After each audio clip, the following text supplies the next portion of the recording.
तर खूप प्रभावीशाली आहे हे क्रिस्टल। हाय हॅलो सर्वांना, शुभ दुपार, नमस्कार। मी सुवर्णा आणि परत एकदा तुमचं सर्वांचं माझ्या एका नवीन मराठी ब्लॉग चॅनेलवर अगदी मनापासून स्वागत। आजचा दिवस तुम्हाला खूप छान मस्त आनंदाचा आरोग्याचा जाऊ दे, हीच बाप्पांच्या चरणी प्रार्थना। आजचा वार सोमवार आणि आज 26 जानेवारी पण आहे, तर तुम्हाला सर्वांना प्रजासत्ताक दिनाच्या खूप खूप शुभेच्छा। आज व्हाईट साडी पण नेसली मी, सोमवारचा उपवास पण आहे माझा आणि बाहेरचा खूप आवाज येतोय कारण समोर पण काम चालू आहे, तर तिकडे दुर्लक्ष करा। चला आता व्हिडिओला आता सुरुवात केलेली आहे, जवळपास 4:45 वाजत आलेले आहे। सकाळी थोडंफार व्हिडिओ एडिटिंगचं काम वगैरे होतं माझं, त्यामुळे मग मी त्याच कामामध्ये बिझी होती। घरातली सर्व काही कामं आटोपली आणि म्हटलं चला आता तुम्हाला काहीतरी दाखवायचं आहे मला। तर मी 2 दिवसापूर्वी गोंदेश्वर मंदिराकडे गेली होती, माझ्यासोबत सायली पण होती, सायली मराठे तिचं आडनाव आहे। तर ती आली होती मला भेटायला आणि येताना तिने खूप काही माझ्यासाठी आणलं होतं, तर ते दाखवायचं राहून गेलं होतं। तर म्हटलं चला तुम्हाला दाखवते मी काय काय आणलेलं आहे तिने माझ्यासाठी। तर तिने ना मला आहे ना येताना छान ही मस्त टोपली म्हणू शकतो आपण, अशी बास्केट वगैरे फळं वगैरे काहीतरी ठेवायला, म्हणून पण ती घेऊन आली। तर तिला असं वाटतं की किचनमध्ये यूज होईल आणि राहूसाठी मस्त ही बॅग घेऊन आली ती जिमसाठी। तर तिने अशी मस्त राऊंड शेपमध्ये आणलेली आहे। तर हे बघा छान आहे, कपडा पण मस्त आहे, लेदरचा आहे आणि मुलांना अशी बॅग वापरता येते जिमला वगैरे कुठे जायचं असलं तर। तर माझ्यासाठी ना ही पर्स आणली तिने, छान आहे हँड पर्स, आणि हे मोबाईलचं पाऊच आपण कमरेला इथे अटकवतो ना, ते पाऊच आहे, यामध्ये मोबाईल वगैरे आपण ठेवू शकतो कुठे फिरायला जाताना। तर हे सर्व काही ती घेऊन आली, तर मी तिला बोलली की इतके सारे गिफ्ट कशाला घेऊन यायचे म्हणून असं।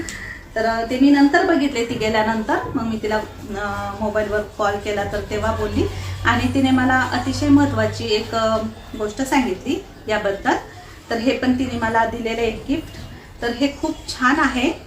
तर हे असं दगडांचं बनवलेलं आहे, दगड आहे यामध्ये, म्हणजे ब्लॅक आणि व्हाईट, त्याला क्रिस्टल काहीतरी म्हणतात। ती बोलली की खूप छान असते हे आपल्याजवळ ठेवणं, ते आपण असं लटकवून अटकवून ठेवू शकतो, त्यामुळे आपल्या घरामधली जी निगेटिव्हिटीज असतात ना ती लांब जातात, दूर जातात आणि आपल्या भोवतीचं वातावरण छान असं पॉझिटिव्ह बनतं।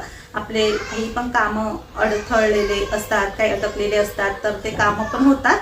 तर त्यामुळे ती मला बोलली की हे तुमच्या जवळ ठेवा, म्हणजे आसपास आपल्या कुठेतरी लावून ठेवायचं, जिथे आपण जास्त असतो, बसलेलो असतो किंवा जास्त काम करत असतो त्या ठिकाणी, ऑफिसमध्ये वगैरे तुम्ही ठेवू शकता। तर मी पण याबद्दल पहिल्यांदाच ऐकलं आहे। तर ती बोलली की यूट्यूबला आहे याचे बरेचसे व्हिडिओ, तुम्ही बघा। तर मी सर्च केलं यूट्यूबला, तर मग बघितलं तर असे ब्लॅक मोठे मोठे असे क्रिस्टल ऑफिसमध्ये वगैरे कुठेतरी आपण ठेवतो। तर हे खूप छान आहे, पॉझिटिव्हिटी देणारे क्रिस्टल आहे। तर हे असे विणलेले आहे आणि असं विणलेलं असल्यामुळे ना ते आपण असं कुठे पण लावून ठेवू शकतो। तर खूप प्रभावीशाली आहे हे क्रिस्टल। तर ती मला याच्याबद्दल माहिती सांगत होती, म्हणून म्हटलं चला तुम्हाला कोणाला माहिती असेल तर नक्की सांगा याबद्दल मला। तर खूप छान आहे हे। मला आधी असं वाटलं की किचन वगैरे आहे की काही आपल्या चावीला लावण्यासाठी, पण नंतर मग ती बोलली की नाही, हे खूप महत्त्व आहे याचं। तर मग तिने मला याबद्दल थोडीशी माहिती सांगितली। खूप छान आहे हे।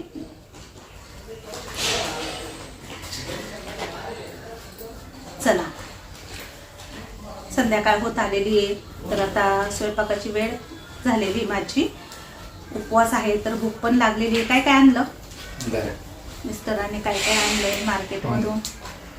कोथिंबीर, आता आम्हाला 2 दिवसांनी जायचं फिरायला। कांदे, मस्त हिरवीगार कोथिंबीर आहे, टोमॅटो, मिरच्या, कांदे, बटाटे, या आधीचा हळदी कुंकूचा कार्यक्रमाचा व्हिडिओ तुम्हाला सर्वांनाच खूप आवडला. सर्वांनीच व्हिडिओला भरभरून प्रेम दिलं आणि खूप साऱ्या ताईंनी कमेंट्स पण केल्या की ताई तुम्हाला ड्रेस खूप छान दिसत होता. तर मी याआधी कधी ड्रेस घातलेले नाही जास्त, पण असं कुठे फिरायला गेली तर नक्कीच घालते. आणि फिरायला जाताना आपण भरपूर काही शॉपिंग वगैरे करतो, तयारी करतो, तर तेच थोडंफार माझंही चालूच होतं. तर पूजाने मला छान छान मस्त तिचेच स्वतःचे 2-3 ड्रेस काढून दिले आणि अशा प्रकारे माझी तयारी चालू आहे. तर आता 1-2 दिवसामध्येच आम्ही निघू आणि माझ्यासोबत माझ्या दोघी बहिणी पण आहे, अरुणाक्का आणि संध्याताई, तर ते पण येणार आहे. आणि हळदी कुंकूच्या कार्यक्रमामध्ये पण आम्ही खूप मजा मस्ती धमाल केली. खूप छान छान मस्त रील्स बनवले, तर ते तुम्हाला सर्व काही व्हिडिओ येईलच बघायला मिळेल. आता संध्याकाळचा स्वयंपाक बनवते. पहिले तर चपात्यांची कणिक भिजवून चपात्या करून घेते. शेगडीवरती जाळीवरती 2-3 कांदे भाजून घेतले. आज मी शेवग्याची भाजी आहे ना काळ्या मसाल्याची बनवते. प्रत्येक वेळा मी शेवग्याची भाजी काळ्या मसाल्यामध्येच बनवते, मला तशीच खूप आवडते. शेवगा मी थोड्याशा मिठाच्या पाण्यामध्ये उकडून घेतला आधी. 70 ते 80% शेवगा आधी पाण्यात उकडून घ्यायचा आणि आता तेलामध्ये काळ्या मसाल्याचं वाटण आहे ना ते परतते. यामध्ये कांदा, खोबरं, आलं, लसूण, कोथिंबीर सर्व काही तेलामध्ये परतवून घेतलेलं आहे आणि मिक्सरला पाणी टाकून त्याची पेस्ट केली. हे वाटण छान असं तेल सुटेपर्यंत परतवून घ्यायचं. त्यानंतर मग यामध्ये काही मसाले टाकायचे जे तुम्हाला आवडतात ते. तर मी फक्त काळा मसाला, हळद, हिंग पावडर टाकत असते. आता वाटणामध्ये आपल्याला हे मसाले पण 1-2 मिनटं छान तेलामध्ये परतवून घ्यायचे. बाजूच्या कुकरमध्ये मी साधा भात लावलेला आहे, 4-5 शिट्ट्या त्याच्याही करून घेतल्या. आणि आमच्या इथे जरा काम चालू आहे ना, तर अधूनमधून खूप आवाज येतो आहे व्हॉइसवर करताना, पण आता त्याला काही विलाज नाही आहे. उकडलेला शेंगा आणि त्यासोबत जे पाणी असतं ते पण टाकायचं आणि मिक्सरचं भांडं धुवून पण आता यामध्ये थोडंसं पाणी टाकलं. पातळच बनवली मी भाजी, खूप जास्त घट्ट भाज्या मला आवडत नाही. अशा प्रकारे मस्त काळ्या मसाल्याची शेवग्याची भाजी बनवली. थोडंसं मीठ अजून वरतून टाकलं. आधी पण शेंगा बॉईल करताना मीठ टाकलेलं होतं म्हणून कमीच टाकलं. आणि आता 5 ते 10 मिनटं मंद आचेवरती भाजीला उकळू द्यायचं. मस्त शेवग्याची भाजी झालेली आहे. भात पण केला, साधा राईस, पण मी काही भात खात नाही, भात बंद आहे माझा. माझ्यासाठी ताट तयार केलं आहे आणि किचन ओट्यावरती मी पाणी टिपकत आहे, टक टक टक. वरती काम चालू आहे ना आपल्या नवीन किचनमध्ये, तिथून ते पाणी येत आहे खाली. पण आता काही त्याला विलाज नाही, काम होईपर्यंत असंच टिपकत राहील ते. मध्ये मध्ये बंद झालं होतं, आता पुन्हा चालू झालं आहे. पण किचन ओट्यावरती रेसिपी करायला, काही करायला अडचणच येते. थोडा दिवस आता हाही त्रास सहन करावा लागेल. चला, भूक लागली आहे. संध्याकाळचे 6:30 वाजले. मला 7च्या आत जेवायला सांगितलेलं आहे आणि ह्या वेळेला मला खूप भूक लागते. रोजचा टायमिंग आहे माझा. स्वेटर घालून घेतलं कारण थंडी वाढलेली आहे बाहेर. चला, मस्त गरम गरम शेवग्याची शेंगाची भाजी आणि चपाती खाऊन घेते. आता चला, आमच्या घराचं बांधकाम चालूच आहे, तर पुढे ना पहाड बांधलेलं आहे, म्हणजे जे बांबू आहे ना ते बांधलेलं आहे उभं राहण्यासाठी, प्लॅस्टर करण्यासाठी. आणि हे बघा, दुसऱ्या दिवशी अशा प्रकारे प्लॅस्टर केलेलं आहे. तर ही आमची उत्तर बाजू, पायऱ्या, मुख्य दरवाजा माझा आहे ना उत्तरेला आलेला आहे, पण ओटा फार जास्त खराब झालेला आहे. तर यावर्षी मी हळदी कुंकूसुद्धा केलं नाही, बांधकामामुळेच केलं नाही. आणि ही घराची पूर्व बाजू आहे, तर पूर्वेला पण खाली दरवाजा, खिडकी आहे आणि वरती गॅलरी वगैरे अशा प्रकारे काढलेलं आहे. पूर्वेची साईड आहे ही. आणि ही घराची दक्षिण बाजू आहे, म्हणजे मागची साईड. तर वरती 2 खिडक्या आलेल्या आहे आणि खाली जो जुना बेडरूम आहे ना आमचा, तो आम्हाला नंतर पाडायचा आहे, पोर्च करायचा आहे तिथे. आता मी वरती आलेली आहे. आमच्या हॉलला आणि किचनला आहे ना प्लॅस्टर झालेलं आहे. तर हे बघा, इकडे किचन एरिया आहे, त्याला वरती टाईल्स लावायची ना, तिथे काही प्लॅस्टर केलेलं नाही आहे.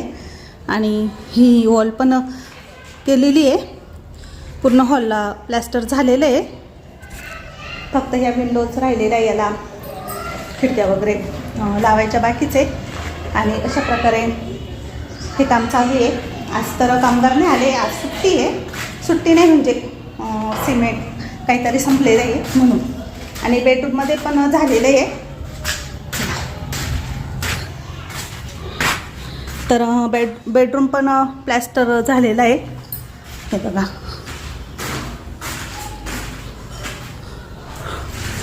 अशा प्रकारे पूर्ण प्लॅस्टर केलेलं आहे, दिसत असेल आता तुम्हाला. पूर्ण संपूर्ण बेडरूम आहे हा. काल बेडरूमला प्लॅस्टर झालंय. आज वातावरण आहे ना एकदम असं ढगाळ आहे, अजिबात ऊन नाही सकाळपासून. बघा वातावरण एकदम असं पाऊस येतो काही असं वाटतंय, पावसासारखं झालेलं आहे, ढगाळ झालेलं आहे. वरती काही गेली नाही मी अजून, वरती काही प्लॅस्टर वगैरे झालेलं नाही आहे. राहुलच्या बेडरूमचं वॉर्डरूमचं राहिलेलं आहे बाकी. पण त्यांना मी बोलली की आधी मला हे कंप्लीट करून द्या, कारण इथं मला लवकरात लवकर 1 महिन्याच्या आत तरी राहायला यायचं आहे. म्हणून मग त्यांनी इथे प्लॅस्टर वगैरे करायला सुरुवात केलेली आहे. आणि माझ्या किचनमध्ये मी खिडकी काढली नाही. बऱ्याच ताईंनी मला कमेंट्स केल्या की खिडकी काढा ताई, नंतर तुम्हाला पस्तावा येईल. मला पण माहिती आहे की खिडकी पाहिजे किचनमध्ये, पण माझं थोडं प्लॅनिंग वेगळं आहे. त्यामुळे मग मी तुम्हाला ते नंतर सांगेल का खिडकी काढली नाही मी इथे किचनला. आणि किचन माझा छोटा आहे पण मोकळा आहे, मोकळा सुटसुट येते. इथे विंडो पण आहे तर भरपूर असा प्रकाश उजेड पडतोय किचनमध्ये. तिकडून दरवाजा पण आहे. आणि या विंडोजला मी ना पूर्ण ग्लासची स्लायडिंगची खिडकी काही लावणार नाही, कारण ती अर्धीच उघडली जाते, पूर्ण काही उघडत नाही. त्यामुळे मी पूर्ण ओपन होणारी खिडकी तिथे लावणार आहे समोर, जेणेकरून भरपूर हवा उजेड आतमध्ये येईल. असंही पण छान वाटतं आहे, भरपूर प्रकाश आहे, भरपूर उजेड आहे, अंधार वाटत नाही आहे आत्ताही. तर ज्यावेळेस माझं पूर्ण किचन तयार होईल ना त्यावेळेस तुम्हाला नक्कीच आवडेल आणि मी तुम्हाला शेअर करेलच कसा करणार आहे मी माझा किचन, कारण मला इथे रेसिपीज करायच्या आहे. आणि खिडकी काढून पण ती झाकलीच जाणार आहे. त्यामुळे मग म्हटलं चला कशाला वेस्ट घालवायची खिडकी तिथे काढून, कारण तिथे पण थोडंफार डेकोरेट वगैरे मला करायची ऑल. म्हणून मग मी खिडकी काय काढत नाही आहे. तुम्हाला ते पुढे मी दाखवेलच नंतर. तर चला आता इतकंच बांधकाम आमचं चालू आहे सध्या तरी झालेलं आहे. खाली किचनमध्ये आल्यानंतर आता मी मस्त एक रेसिपी बनवते, पनीर टाकोस. तर ही रेसिपी मला बऱ्याच दिवसांपासून बनवायची होती, कारण मला असं काहीतरी चटपटीत खायची इच्छा झालेली होती. त्यामुळे म्हटलं चला मस्त लहान मुलांसाठी सुद्धा तुम्ही बनवू शकता, लहान काही मोठेसुद्धा बोटे चाटून ही रेसिपी खातील. माझ्या मिस्टरांना पण खूप आवडली आणि राहुलला पण खूप आवडली ही रेसिपी.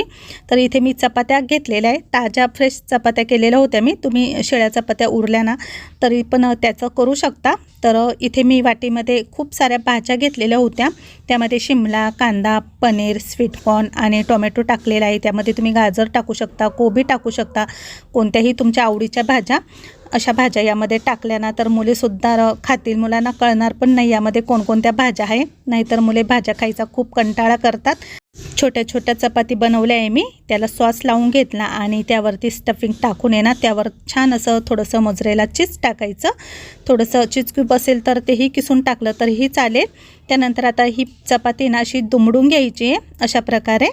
तर अशी दुमडून घेतल्यानंतर तव्यावरती ना बटर किंवा साजूक तूप टाकायचं आहे आणि दोन्ही साईडला ना चपाती छान अशी क्रिस्पी होईपर्यंत शेकून घ्यायची आहे मंद गॅसवरती. तर हे बघा खूप छान दिसतोय ना आपला पनीर टाकोस.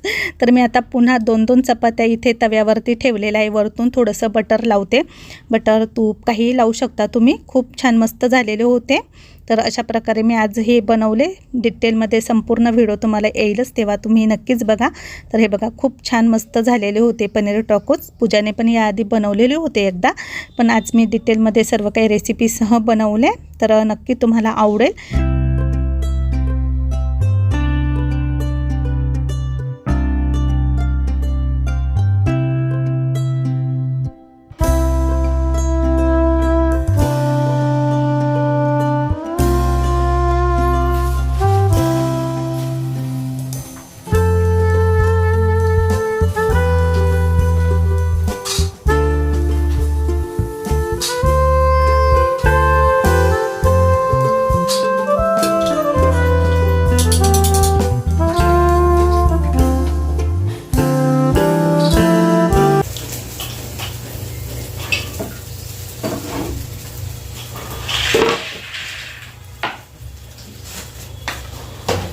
हाय हॅलो सर्वांना, शुभ सकाळ. मस्त सकाळी सकाळी नाश्ता करते मी. पनीर टाकोस बनवले आज, खूप मस्त रेसिपी आहे, येईल तुम्हाला तेव्हा नक्कीच बघा. चला आता मस्त गरम गरम खाऊन घेते. कसे लागले? मस्त झाले, छान झाले ना?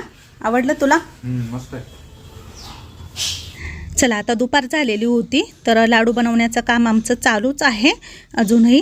इथे ड्रायफ्रूट सर्व काही आता मोजून घेतले, ते छान असे सुरीने बारीक कट करून घेतले आणि ड्रायफ्रूट लाडू बनवण्याचं काम चालू आहे. आपल्याकडे सर्व प्रकारचे लाडू मिळतात, डिंकाचे, मेथीचे, ड्रायफ्रूटचे. तुम्हाला पाहिजे असेल तर स्क्रीनवरच्या नंबरवर ऑर्डर नक्की टाका. चला परत भेटू सर्वांना, बाय बाय.